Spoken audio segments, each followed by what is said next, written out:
내 이름은 매드 찰스. 방금 전 뺑소니 사고가 났다는 제보를 받은 서부시대의 재경단이다. 제보자의 말에 따르면 뺑소니를 친 놈은 이미 사고를 내기 전부터 휘청휘청 거리더니 결국 길거리를 지나던 사람들을 무참히 들이받았다고 한다.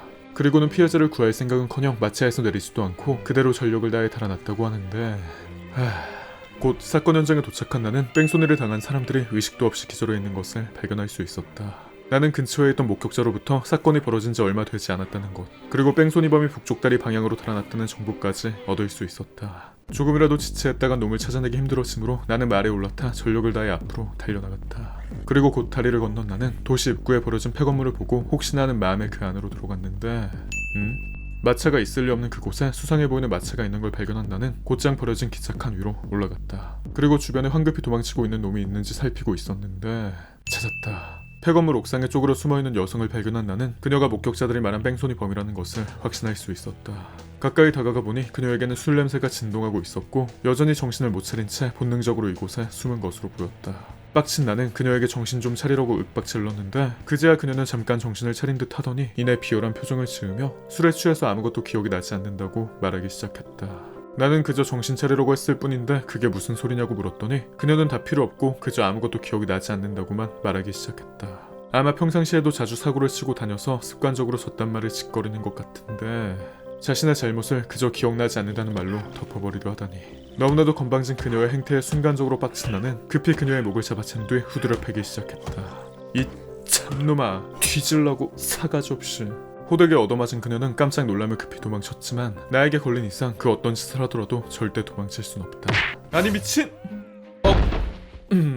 그렇게 여성을 낚아챈 나는 그녀를 포박한 뒤 말 뒤에 싣고 곧장 도시로 향했다. 그리고 경찰서 앞에 도착한 나는 그녀를 보안관에게 넘기기 전에 제대로 교육시켜주기 위해 경찰서 바로 앞 건물에 그녀를 단단히 묶었다. 하지만 그녀는 여전히 반성의 기미는커녕 자신이 뭘 잘못했는지도 모르겠다는 표정을 짓고 있었다. 게다가 개빡친 내가 온 힘을 다해 흠씬 두들겨 패자 손이 묶여있던 그녀는 어깨를 이용해서 나를 공격하기 시작했다. 응? 뭐야? 아무래도 정신을 차리려면 아직 먼 것 같으니 이 멍청이를 좀 더 손봐줘야 할 것으로 보인다. 그렇게 계속해서 까부러대는 그녀를 한참이나 손봐주던 나는 아까의 폐건물로 돌아가 그녀가 부린 마차를 가지고 돌아왔다. 그리고 그녀가 피해자들에게 했던 것처럼 전력을 다해 돌진해 그대로 들이받아 버렸다. 와우. 그렇게 내 선에서의 교육을 어느 정도 마친 뒤 나는 바로 옆에 있던 보안관에게 다가가 뺑소니 사고의 피해자들이 어떻게 됐는지 물었다. 다행히 그들은 잠깐 기절했을 뿐 생각보다는 부상이 크지 않다고 하기에 그들에게 복수를 하고 싶다면 이곳으로 오라는 연락을 취해달라고 부탁했다. 그리고 잠시 후 현장에 도착한 피해자들은 그녀를 보자마자 냅다 주먹을 휘두르기 시작했다. 하지만 그녀는 끝까지 자신의 잘못을 뉘우치기는커녕 난동을 부리며 저항했고 마침내 개빡친 우리는 인내힘껏 그녀를 후드려 패기 시작했다. 음주운전을 한 것도 모자라 사고를 내고 다친 피해자들을 살펴보기는커녕 도망치기에만 바빴던 데다 끝까지 미안하다는 사과 한마디 없는 이 참놈을 절대 용서할 수 없다. 사람은 누구나 실수를 할 수 있다. 하지만 실수라는 것은 본인이 전혀 의도치 않았음에도 벌어진 걸 말하는 것이고 음주운전 뺑소니는 술을 마신 것도 술을 마신 채 운전을 한 것도 술에 취해 운전하다 사고를 냈음에도 아무 수습도 하지 않고 도망친 것까지도 전부 본인의 선택에 의한 것이기 때문에 결코 실수라고 할 수 없다. 실수는 개뿔, 고의성을 띤 묻지마 살인이라고도 할 수 있는 것이다. 그렇게 뒤질 정도로 처맞은 그녀는 마침내 불쌍한 표정을 지어 보이며 사과라도 할 듯 미친놈이! 응? 뒤졌나? 그렇게 피해자의 최후의 일격에 그녀가 기절해버리자 피해자들은 모든 분노를 해소한 듯 유유히 자리를 떠났다. 그리고 잠시 후 깨어난 그녀를 밧줄로 포박한 나는 곧장 경찰서로 가 보안관의 앞에 그녀를 던져놓았다.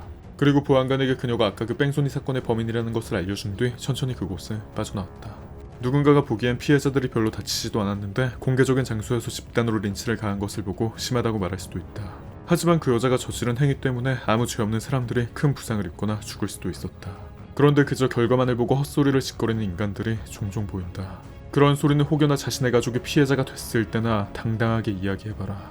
그러면 그때는 진짜 머저리라고 인정해줄 테니까.